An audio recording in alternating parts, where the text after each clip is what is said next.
안녕하세요. 돈 세는 엄마가 돈 버는 TV 이찬희망TV 이찬희입니다.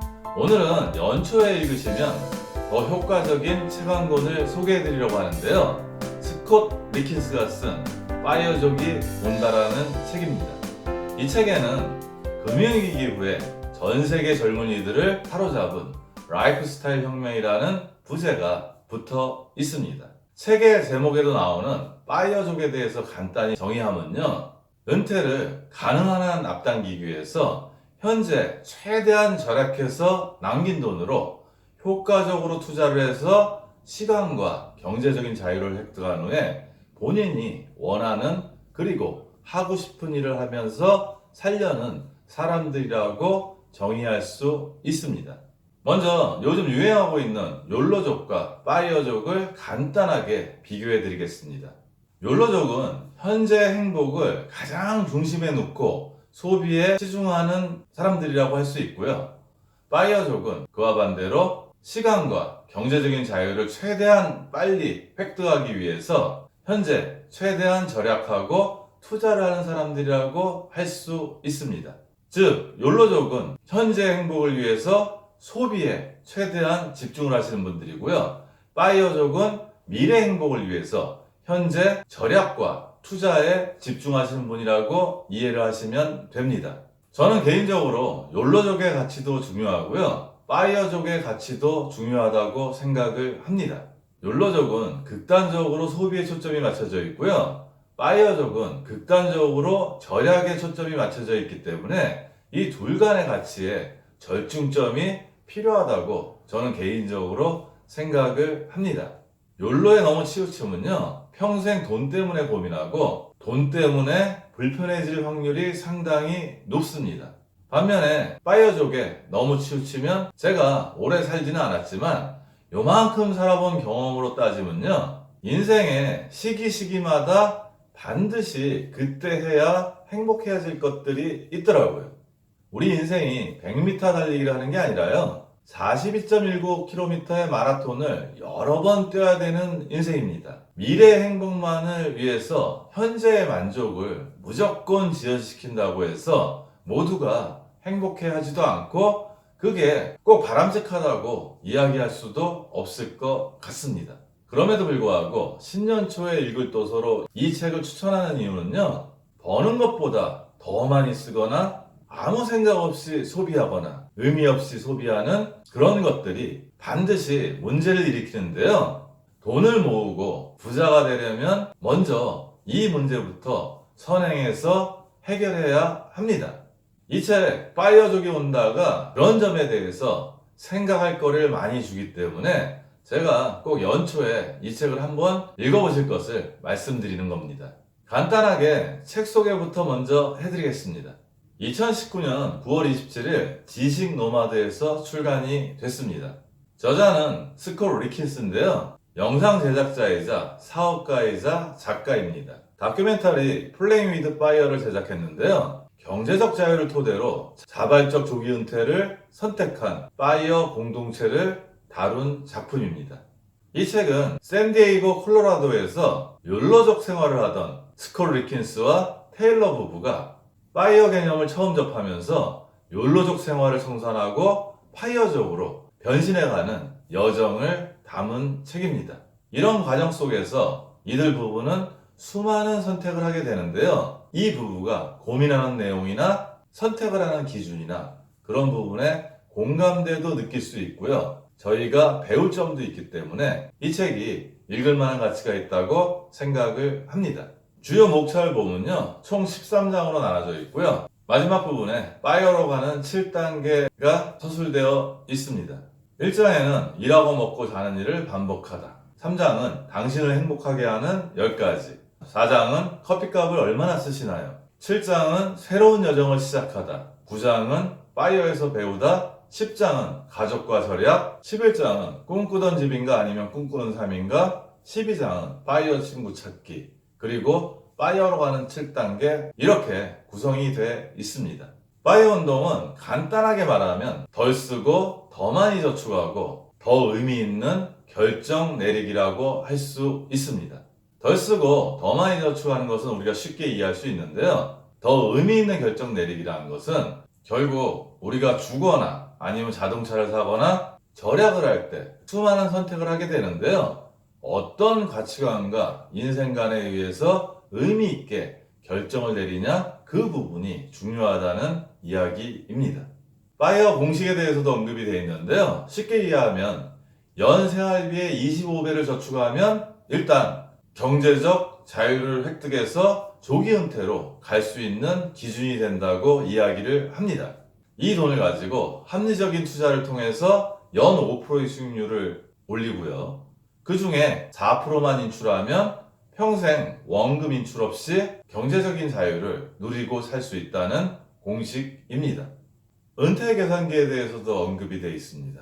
언제 은퇴할 수 있는지 그 수치를 나타내는 계산기입니다. 스콧 리킨스 부부와 테일러 부부는 이 은퇴 계산기를 놓고 계속 부부가 협의를 해나갑니다. 이 부부의 수입을 기준으로 해서요, 저축률이 16%라면 은퇴 예상 시기는 지금으로부터 34.3년 후가 되고요.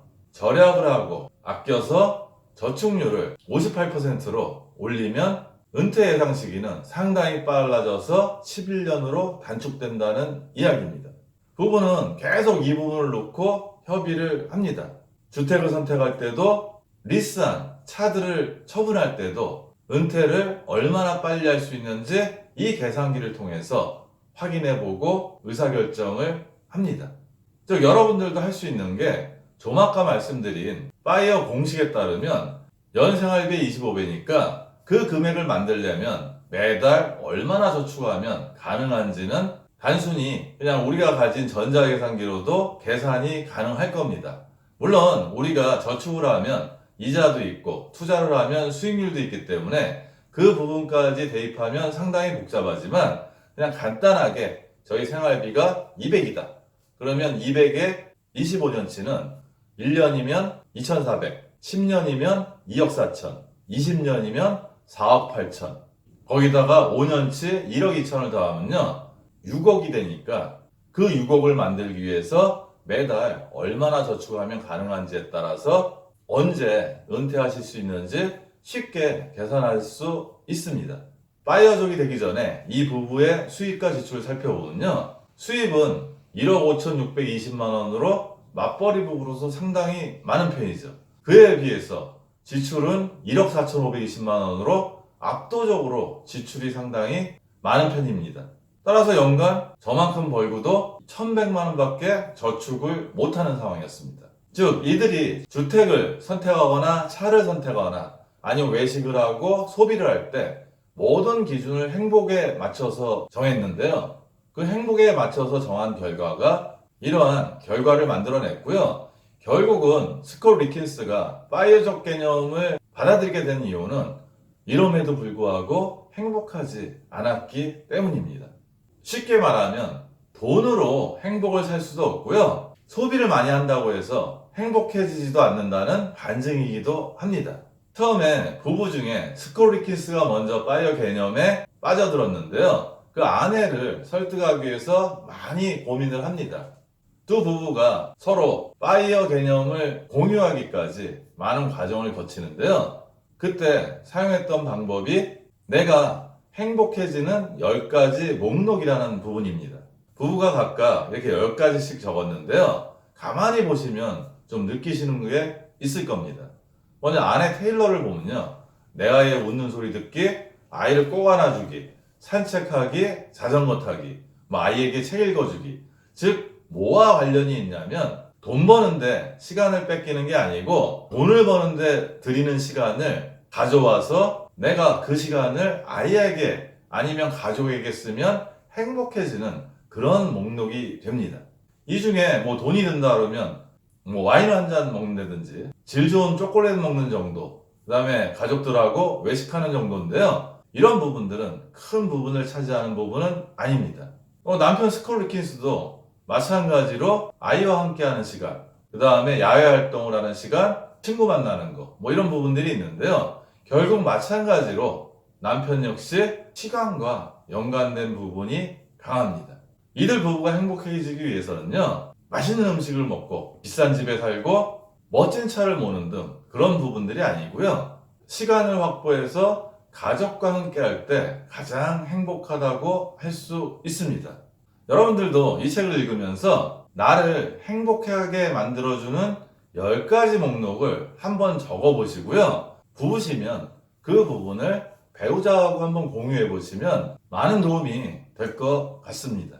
부록으로 파이어로 가는 7단계에 대해서 설명을 하는데요. 7가지에 대해서 그러면 살펴보겠습니다.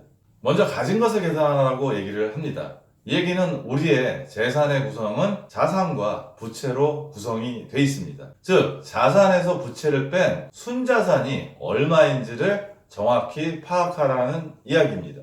두 번째는 저축액과 지출액을 확인하라고 하는데요. 저축액은 내가 지출을 얼마 하느냐에 따라서 산출이 됩니다. 우리 집 돈이 아니면 내 돈이 어디로 새는지 그 부분을 파악하는 게 중요한데요. 저자는 여기서 90일만이라도 반드시 기록하라고 얘기를 합니다.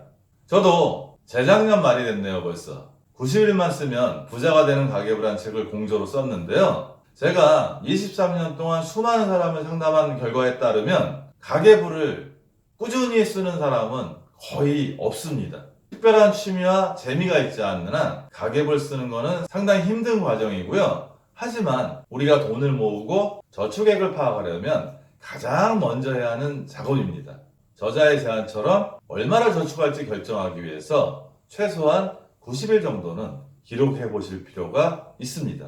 그리고 저자는 은퇴 계산기를 가지고 얼마나 빨리 은퇴할 수 있는지를 계산하지 않습니까? 따라서 가상 예산을 한번 세워본 다음에 시뮬레이션을 계속 해볼 것을 추천을 합니다. 소비를 얼마를 해서 저축을 얼마를 하느냐에 따라서 나의 은퇴 시기가 10년 후일 수도 있고 아니면 30년 후가 될 수도 있는데 부부가 협의해서 부부가 아니고 나 혼자라면 내가 언제쯤 은퇴하고 싶냐 해서 역산을 해보시면 아마 이렇게 가상 예산을 세워보는 게 큰 도움이 되실 겁니다. 세 번째 단계는 일일 지출 비용을 줄여라라고 하는데요. 제가 여러 종류의 책을 읽다 보니까 미국 같은 경우는 케이블 TV 이런 데 이용하는 이용료가 상당히 많이 지출이 되더라고요. 저희도 예전 같으면 공영방송에서 본방을 보거나 재방송을 봤는데 지금은 그렇게 보시는 분들이 많지 않습니까? 공짜로 볼 수도 있지만 그렇지 않으면 방송국마다 월정액을 낸다든지 아니면 편당 꽤 비싼 시청료를 내고 프로그램들을 봐야 합니다.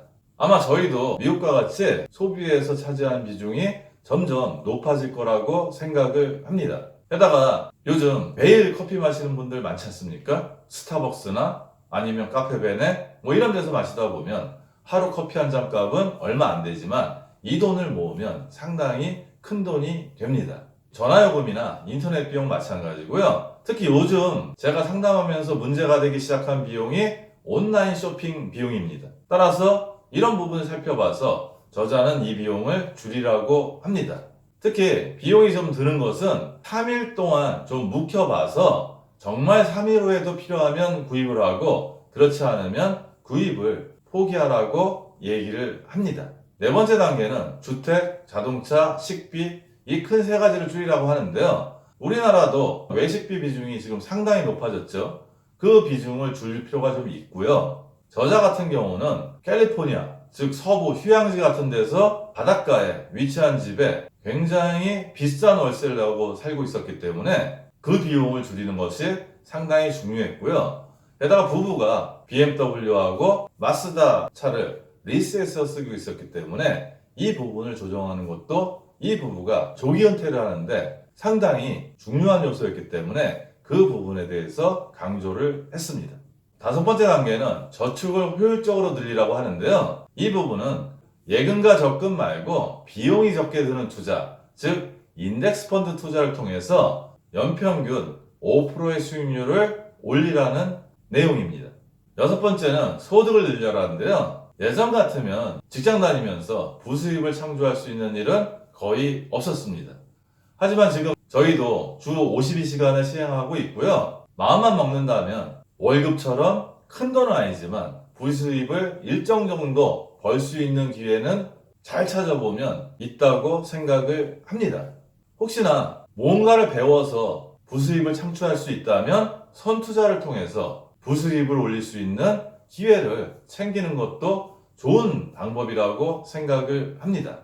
마지막 단계로 파이어 공동체를 찾아보라고 하는데요. 인디안 속담에 이런 얘기 있지 않습니까? 빨리 가라면 혼자 가고 멀리 가라면 함께 가라고요. 미국은 이런 시스템이 좀 잘 돼 있는 것 같습니다. 우리나라도 짠돌이 카페나 재테크 카페에서 혼자 하기 힘드니까 그룹을 만들어서, 아니면 요새 카카오톡을 많이 하니까 톡방을 만들어서 서로 의견을 공유하고 그날 쓴 지출을 이렇게 올린다든지 하면서 함께 가려는 사람들이 많이 있습니다. 혼자 하다 보면 아무래도 타협하기도 하고요. 지치기도 하고 그러다 보면 포기하기도 하니까요. 주변에 이런 그룹이 있다면 한번 만들어 보시고 행해 보시는 것도 좋은 방법이라고 생각을 합니다. 책에는 읽고 그냥 버리기 좀 아깝고요. 읽어보면서 생각하고 적용할 만한 내용들이 상당히 많았습니다. 그 중에 한 문단을 소개해드리면요. 여기서 스콧 리킨스가 왜 파이어족이 되고 싶어 했는지 그 마음을 이 글에서 느낄 수 있습니다. 이 여정은 돈 때문에 시작되었지만 나에게는 돈 그 이상의 의미가 있다. 의미는 직장 밖에서 찾고 돈을 삶을 가치 있게 만들어준 수단으로 써야 한다는 말이다. 이게 바로 파이어가 지닌 묘미다. 일단 호화롭고 소비적인 생활에 얼마나 얽매여 있는지 파악해보면 못 본 척 할 수 없다.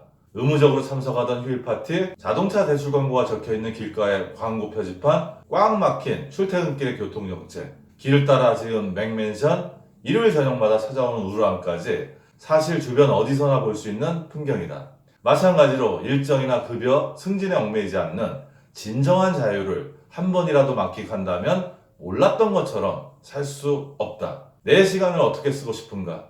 나를 행복하게 하는 것은 무엇인가? 일단 자신에게 가장 중요한 질문을 던지면 마음에 떠오르는 것을 무시할 수 없을 것이다. 파이어족이라는 내용을 처음 접하면요, 그냥 구질구질하게 최대한 절약해서 돈만 아는 사람으로 착각할 수도 있습니다. 하지만 저도 이 책을 통해서 파이어족의 진정한 의미에 대해서 깨닫게 됐습니다. 즉 이들이 강조하는 것은 저 같은 경우는 지금 하는 일을 좋아해서 이 일을 벗어나서 하려고 그런 마음은 없지만 지금 하는 일을 생활을 하기 위한 수단으로 여기는 사람들이 많기 때문에 최대한 절약해서 빨리 조기에 은퇴해서 그 이후에 돈에 얽매이지 말고 시간에 얽매이지 말고 자기가 원하는 그리고 하고 싶은 일을 하는 게 결국 파이어족의 진짜 의미라고 생각을 합니다. 이 파이어족이라 해서 무조건 은퇴해서 그 다음부터는 하던 일을 안 하는 게 아니고요. 그 단계를 만들어 놓고 지금 하는 일을 계속 하시는 분들도 많이 있다고 합니다. 신년 초에는 저희가 목표를 많이 세웁니다. 술을 끊는다든지 아니면 담배를 끊는다든지 다이어트를 한다든지 아니면 건강을 위해서 운동을 한다든지 그런 목표들을 세웁니다. 그리고 또 돈 관련해서도 올해 얼마나 저축할지 그런 결심을 하시는 분들도 있습니다.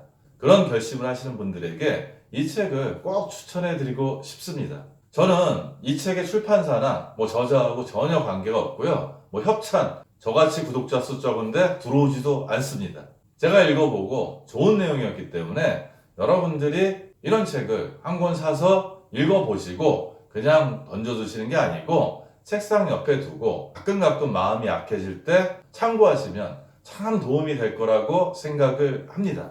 꼭 책을 안 사시더라도 요새 도서관들 많으니까 거기서 빌려서 한번 읽어보시고 내용이 나한테 도움이 되고 내가 좀 두고두고 봐야 될 책이면 그때 구매를 하셔도 괜찮을 것 같습니다. 저도 이 책을 한 번 읽었는데요. 한 번에서 끝내지 않고 필요할 때마다 가끔 읽을 예정입니다. 오늘은 파이어족이 온다라는 책을 소개해드렸고요. 오늘 내용도 도움이 되셨으면 좋겠고요. 오늘도 행복한 돈 관리 되세요.